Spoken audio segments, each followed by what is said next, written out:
देखो, जो एनयूएस के 10वीं क्लास और 12वीं क्लास के स्टूडेंट्स हैं, आप लोग के लिए यहाँ पर एनयूएस ने जो है एक नोटिफिकेशन रिलीज़ किया है, जो कि आप लोग के फॉर्मेटिव असेसमेंट के रिगार्डिंग है।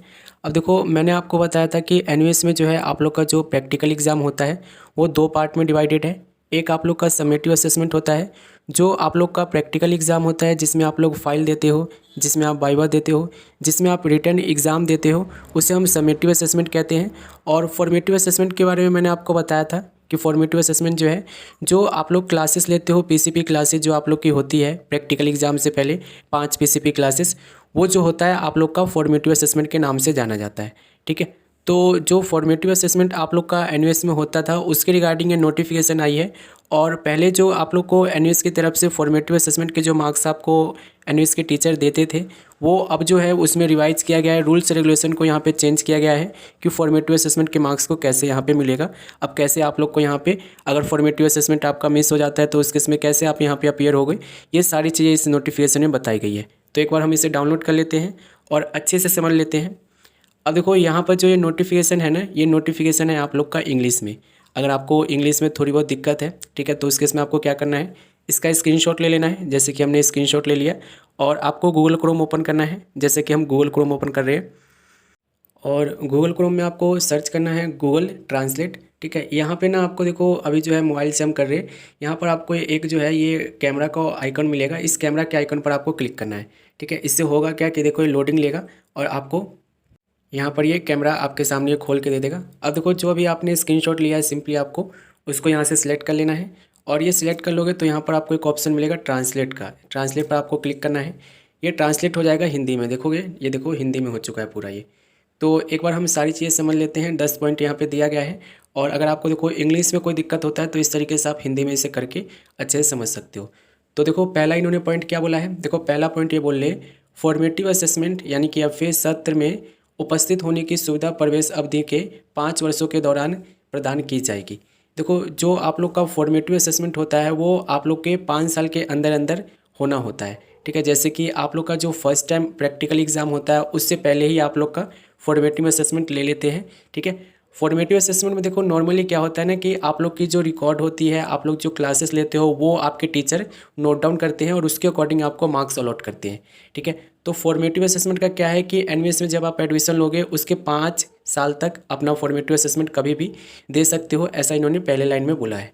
दूसरा पॉइंट ये बोल रहे, फॉर्मेटिव दोनों के रिकॉर्ड बनाए रखने की वर्तमान प्रथा मूल्यांकन और योगात्मक मूल्यांकन जारी रहेगा।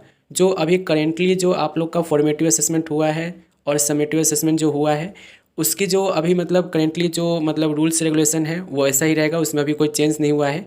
ठीक है, अब इन्होंने ऐसा इसलिए बोला है क्योंकि देखो अभी जो आप लोग के फॉर्मेटिव असेसमेंट के मार्क्स मिलते हैं ना, वो बिल्कुल एंड में मिलता है जब आप लोग का रिजल्ट आ जाता है थ्योरी का। ठीक है, अब ये नोटिफिकेशन जब लागू होगा, अभी मैं आपको बताऊंगा ये लागू कब से होगा। जब ये नोटिफिकेशन आप लोग का लागू होगा ना, तो जैसे ही आप लोग प्रैक्टिकल एग्जाम के मार्क्स देखते हो यानी कि समेटिव असेसमेंट के मार्क्स देखते हो, उसी टाइम आप लोग अपना फॉर्मेटिव असेसमेंट के मार्क्स भी देख पाओगे। ठीक है, तो ये लागू कब होगा, अप्रैल मई 2024 से ये लागू हो जाएगा। ठीक है, यानी कि अभी जो आप लोग के एग्ज़ाम हो रहे हैं, ठीक है, अक्टूबर नवंबर में अभी जो एग्ज़ाम आप लोग के हो रहे हैं, इसके जो फॉर्मेटिव असेसमेंट के मार्क्स है ये कब आएंगे, जो थ्योरी का रिजल्ट आएगा ना तभी आप लोग को फॉर्मेटिव असेसमेंट के मार्क्स देखने को मिलेगा। लेकिन इस नोटिफिकेशन के बाद इन्होंने बोला है कि अप्रैल मई 2024 में जो मतलब एग्ज़ाम देंगे उनका जो है मतलब फॉर्मेटिव असेसमेंट के मार्क्स समेटिव असेसमेंट के मार्क्स के साथ ही आ जाएगा। ठीक है, तो इन्होंने ये बोला है। अब यहाँ पर देखो तीसरा पॉइंट ये बोल रहे हैं, जो शिक्षार्थी एफए में उपस्थित होने का अवसर चूक गए हैं द्वारा तैयार किए जाने वाले कार्यक्रम के अनुसार एफए में फिर से उपस्थित होने की अनुमति दी गई है। ठीक है, तो इन्होंने बोला है कि जिनका फॉर्मेटिव असेसमेंट रह गया है, अब देखो काफ़ी सारे ऐसे स्टूडेंट्स हैं जो मुझे कमेंट करके बताते हैं कि सर हम जो है प्रैक्टिकल एग्ज़ाम जो होता है पहले 5 पीसीपी क्लासेज जो चलती है वो हम ले नहीं पाए, या तो टीचर ने नहीं करवाया या स्टडी सेंटर में हुआ ही नहीं। तो वो कभी भी आप लोग का रेंज हो सकता है, कभी भी आप लोग उस 5 पीसीपी क्लासेस को दे सकते हो। ठीक है, जिसमें आप लोग की नोटबुक दिखी जाएगी, जिसमें आप लोग का जो स्किल वगैरह थोड़ा सा चेक किया जाएगा कि आप कैसे हो, बिहेवियर कैसा है, ये सारी चीज़ आपकी चेक करके उसके अकॉर्डिंग जो है टीचर आपको मार्क्स देंगे। तो इन्होंने बोला है कि आपका अगर रह जाता है किसी रीजन से, अगर आप लोग का फॉर्मेटिव असेसमेंट जो है नहीं होता है किसी रीजन से, तो उस केस में उसको बाद में भी आप लोग दे सकते हो, इन्होंने तीसरे पॉइंट में बोला है। ठीक है, तीसरे पॉइंट में इन्होंने बोला है। चौथा पॉइंट है बोले, शिक्षार्थी आवंटन अध्ययन केंद्र पर एफए में उपस्थित होंगे। ठीक है, इन्होंने बोला है कि जो आप लोग का एफए होगा यानी कि फॉर्मेटिव असेसमेंट होगा वो आपके स्टडी सेंटर पर होगा। ठीक है, जिनका स्टडी सेंटर देखो दैट है, जिनका स्टडी सेंटर काम नहीं करता है उनके लिए अलग से जो है एनयूएस आप लोग के लिए अरेंजमेंट बैठाती है, अलग आप लोग को स्टडी सेंटर देती है। ठीक है, यानी कि प्रैक्टिकल के लिए एग्ज़ाम सेंटर देती है। बाकी सभी स्टूडेंट्स का सेम रहता है कि उनके स्टडी सेंटर में ही प्रैक्टिकल एग्ज़ाम भी होगा और फॉर्मेटिव असेसमेंट भी होगा, समेटिव असेसमेंट भी होगा। ठीक है, तो ये आप ध्यान रखना। 5वां पॉइंट उन्होंने बोला है अध्ययन केंद्र FA के 5 व्यवहारिक सत्र आयोजित करेगा और मौजूदा मापदंडों के अनुसार अंक प्रदान करेगा। इन्होंने बोल दिया यहाँ पे साफ साफ, जो आप लोग के अध्ययन केंद्र है यानी कि जो आप लोग का स्टडी सेंटर है, स्टडी सेंटर जो है 5 PCP क्लासेस वो करेगा, अरेंज करेगा, उनकी जिम्मेदारी है। ठीक है, और वो आपको PCP क्लासेस लेना जरूरी है। 5 PCP क्लासेस होती है। देखो एनयूएस में पढ़ाई करने के लिए कभी भी नहीं बोला गया है। ठीक है, कभी भी आपको टीचर नहीं बोलेंगे कि आप पढ़ो, आपकी मर्जी है पढ़ना है नहीं पढ़ना है। लेकिन कुछ चीज़ें देखो इस चैनल से आपको देखने को समझने को मिलती हैं, वो ये है कि देखो जो आप लोग का ये जो PCP क्लासेस चलेगा, प्रैक्टिकल PCP क्लासेस जो कि प्रैक्टिकल एग्जाम से पहले चलता है, वो आपको लेना बहुत ज़रूरी है। ठीक है, क्योंकि इसके मार्क्स आपको मिलेंगे और इन्होंने यहाँ पे ये भी बता दिया है कि मार्क्स आपको टीचर देंगे। ठीक है, तो ये कहाँ होगा, ये आपके स्टडी सेंटर में ही होगा। ठीक है, इस चीज़ को ध्यान रखना। अब यहाँ पर देखो इन्होंने क्या बोला है, यहाँ पर इन्होंने बोला है FA के पुरस्कार अध्ययन केंद्रों द्वारा ही अपलोड किया जाएगा। मार्क्स जो है आप लोग के फॉर्मेटिव असेसमेंट के वो आपके टीचर ही देंगे और कोई नहीं दे सकते हैं। ठीक है, ये चीज़ मैंने आपको पहले ही बता दिया, ऑनलाइन मोड में होगा। FA सत्र में दोबारा उपस्थित होने की सुविधा प्रवेश अवधि के 5 वर्षों के दौरान केवल एक ही बार दी जाएगी।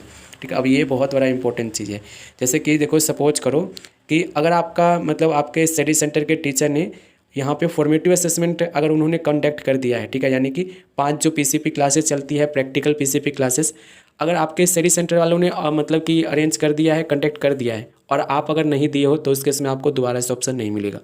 ठीक है, हाँ अगर आपके टीचर ने स्टडी सेंटर वालों ने यहाँ पे आप लोग का फॉर्मेटिव असेसमेंट कंडक्ट नहीं किया है तो उस केस में आप लोग को 5 सालों के अंदर कभी भी आपको ऑप्शन मिल सकता है कि आप लोग उसमें मतलब कि वो अपीयर हो जाओ और आपको मार्क्स मिल जाएंगे। तो ये इन्होंने बोला है। ठीक है, दोबारा से देने के लिए इनको एक ही बार आपको टाइम दिया जाएगा कि आप लोग फॉर्मेटिव असेसमेंट में यहाँ पे बैठ सकते हो। ठीक है, और यहाँ पे बोला है 7वां पॉइंट इन्होंने बोला है FA सत्र में दोबारा उपस्थित होने की सुविधा अवधि के 5 वर्षों के दौरान केवल एक बार दी जाएगी। ये मैंने बता दिया आपको। शिक्षार्थी को व्यवहारिक FA घटक में फिर से उपस्थित होने के लिए परीक्षा शुल्क प्रति विषय का भुगतान करना होगा। देखो इन्होंने बोला है कि दोबारा से आपको प्रैक्टिकल एग्ज़ाम की फ़ीस देनी होगी। अब देखो यहाँ पर ना काफ़ी ज़्यादा, यहाँ पे मैं आपको समझा दूँ। देखो जो आप लोग का थ्योरी एग्ज़ाम होता है उसका, प्रैक्टिकल एग्ज़ाम होता है उसका और TMA का फ़ीस एक साथ जाता है। ठीक है, तो जब आप मतलब प्रैक्टिकल एग्ज़ाम की फ़ीस पे करने जाओगे तो आप लोग का थ्योरी एग्ज़ाम का फ़ीस भी वहाँ पे इंक्लूड होगा, TMA का फ़ीस भी इंक्लूड होगा। ठीक है, अलग से फ़ीस नहीं जाती है, इस चीज़ को ध्यान रखना। एनयूएस जो है एक ही बार आप लोग का प्रैक्टिकल एग्ज़ाम फ़ीस भी पे करते हो, कलेक्ट करती है और थ्योरी एग्ज़ाम फ़ीस भी कलेक्ट करती है। अब यहाँ पर ध्यान रखना कि जैसे कि मान के सपोज करो कि आपको दोबारा से प्रैक्टिकल एग्ज़ाम देना है और आप थ्योरी एग्ज़ाम नहीं देना चाहते हो, तो एनयूएस में ऐसा ऑप्शन है ही नहीं कि आप मतलब सिर्फ प्रैक्टिकल एग्ज़ाम की फ़ीस दो और थ्योरी एग्ज़ाम की फ़ीस ना दो। एनयूएस जो है आप लोग से दोनों की फ़ीस लेगी, प्रैक्टिकल एग्ज़ाम की फ़ीस भी लेगी, थ्योरी एग्ज़ाम की भी फ़ीस लेगी। हाँ, वो आपके पास ऑप्शन है कि आप थ्योरी एग्ज़ाम नहीं देते हो और थ्योरी एग्ज़ाम में पहले आप पास हो तो वही मार्क्स आपके ऑटोमेटिक यहाँ पे ऐड होके आ जाएंगे, लेकिन फ़ीस ये आपसे कलेक्ट करेंगे दोनों का। ठीक है, इस चीज़ को ध्यान रखना। तो दोबारा से अगर आपको एग्ज़ाम देना है तो उस केस में आपको प्रैक्टिकल एग्ज़ाम की फ़ीस दोबारा से पे करनी होगी, जो कि 500 प्लस 750 इतना होता है पर सब्जेक्ट। ठीक है, यहाँ पर आप देखोगे तो 9वां पॉइंट उन्होंने बोला है यदि नए FA अंक जोड़ने के बाद शिक्षार्थी का समग्र उत्तीर्ण वर्ष अपरिवर्तित रहता है तो उत्तीर्ण होने के बाद वर्ष वही रहेगा। यदि नए FA अंक जोड़ने के बाद शिक्षार्थियों को उत्तीर्ण घोषित किया जाता है तो उत्तीर्ण वर्ष वर्तमान परीक्षण के अनुसार बदला जाएगा। अब यहाँ पर देखो एक बहुत ज़्यादा कन्फ्यूजन इन्होंने डाल दिया है। इन्होंने बोला है यदि नए FA यानी कि फॉर्मेटिव असेसमेंट के अंक यानी कि मार्क्स अगर जोड़ते हैं और उसके बाद शिक्षार्थियों का समग्र उत्तीर्ण वर्ष अपरिवर्तित रहता है तो उत्तीर्ण होने के बाद वह वही रहेगा। ठीक है, इन्होंने बोला है कि जैसे कि सपोज करो कि आप प्रैक्टिकल एग्ज़ाम के मार्क्स आपको मिल गए। ठीक है, प्रैक्टिकल एग्ज़ाम के मार्क्स आपको मिले ना मिले, लेकिन आप जैसे कि सपोज करो, मैं आपको एक एग्जांपल देता हूँ। जैसे कि सपोज करो आपने बायोलॉजी का एग्ज़ाम दिया। ठीक है, बायोलॉजी का क्या किया कि आपने प्रैक्टिकल एग्ज़ाम के बायोलॉजी का जो है प्रैक्टिकल एग्ज़ाम नहीं दिए हो। ठीक है, प्रैक्टिकल एग्ज़ाम आप दिए नहीं हो, तो उस केस में क्या होगा कि अगर आप थ्योरी में 33% ले आए हो, ठीक है, 33% अगर ले आए हो तो अगर आप पास हो जाते हो बायोलॉजी में, और अगर आपके थ्योरी मतलब जैसे कि प्रैक्टिकल में मार्क्स नहीं मिले हैं आपको या प्रैक्टिकल एग्जाम आप नहीं दियो, तो जिस ईयर में आप लोग थ्योरी एग्जाम पास करोगे उसी ईयर जो है उसी ईयर को आपको कंसीडर किया जाएगा, उसी ईयर की आपकी मार्कशीट मिलेगी, और उस केस में आप लोग अपना पासिंग ईयर चेंज नहीं कर सकते हो, यही इन्होंने बोला है।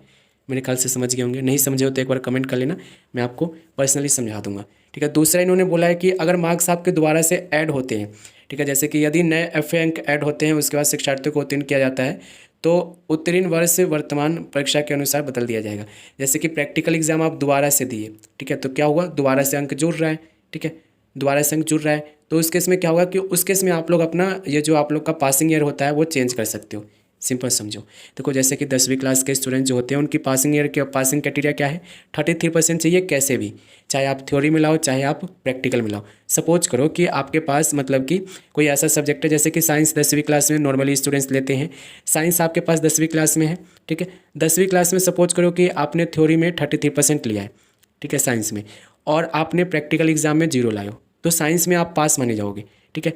तो अगर आपको देखो जैसे कि 2023 में आपने एग्ज़ाम दिया थ्योरी का साइंस का और आप पास हो गए थ्योरी की वजह से ही, तो उस केस में अगर आप देखो ये चाहोगे कि आपका जो मतलब कि प्रैक्टिकल एग्ज़ाम जो कि ना हुआ है किसी रीजन से या कम मार्क्स आए हैं, और आप ये चाहोगे कि मतलब वो प्रैक्टिकल एग्ज़ाम का जो आप लोग नहीं हुआ, आपका प्रैक्टिकल एग्ज़ाम जो नहीं हुआ है उसकी वजह से अगर आप चाहोगे कि पासिंग ईयर आपका चेंज हो जाए तो पासिंग ईयर चेंज नहीं होगा, ठीक है। हाँ, अगर आप दोबारा से यहाँ पे जैसे कि देखो सपोज करो कि आप थ्योरी में पास हो गए, प्रैक्टिकल एग्जाम आप फेल थे, दोबारा से जब आप प्रैक्टिकल एग्जाम दोगे तो उस केस में आप लोग जिस ईयर में अपना प्रैक्टिकल एग्जाम दोगे उसी ईयर में जो है आप लोग का ये पासिंग ईयर चेंज हो जाएगा, उसके लिए आपको अप्लाई करना होता है और पासिंग ईयर आपका चेंज हो जाएगा। जैसे कि 2023 में थ्योरी एग्जाम दिए, 2024 में जो है आप लोगों ने प्रैक्टिकल एग्जाम दिए, तो 2024 का अगर आपको मार्कशीट चाहिए जो कि आपको चाहिए होगा पासिंग ईयर चेंज करने के लिए, तो पासिंग ईयर आप चेंज कर सकते हो, ठीक है। कंडीशन आप समझना, कुछ नहीं समझ में आता है तो कमेंट कर देना, मैं आपको लिंक वगैरह प्रोवाइड कर दूंगा, अच्छे से समझा दूंगा। 10वां पॉइंट देख लो, एकीकृत व्यावसायिक विषयों के आंतरिक अंक दर्शाए जाएंगे, ठीक है, ये सब चीज़ें आपको बताई गई है, समझ गए होंगे आप लोग।